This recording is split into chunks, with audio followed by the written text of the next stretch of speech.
أقدم أب في قضاء شط العرب شرق البصرة جنوب العراق مساء الأربعاء على قتل عائلات المكونة من 12 شخصا ثم انتحر. وبحسب المعلومات الأولية فإن الأب فتح النار على العائلات المكونة من 12 شخصا أطفال ونساء داخل منزلهم بحي الموظفين في قضاء شط العرب.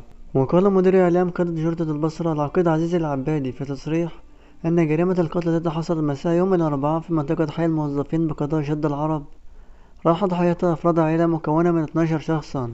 وأكد العبادي أن الأب القاتل أقدم على الانتحار بعدها بسبب تورطه بديون مالية وصلت إلى مليار دينار عراقي، ما ألحق به ضغوطا نفسية دفعته لارتكاب الجريمة والانتحار. وأضاف أن أسباب الحادث مجهولة والأدلة الجنائية حاليا في موقع الحادث للتحقيق ومعرفة الملابسات، لافتا إلى أن المعلومات الأولية تشير إلى وجود مشاكل عائلية بسبب تعاطي المخدرات وعمل الأب في العقارات وعليه ديون نحو مليار و400 مليون دينار عراقي. وبكده نكون وصلنا لنهاية الفيديو، ومتنساش تشترك في القناة وتفعل زر الجرس وتعمل لايك للفيديو ليصلك كل جديد. والسلام عليكم ورحمة الله وبركاته.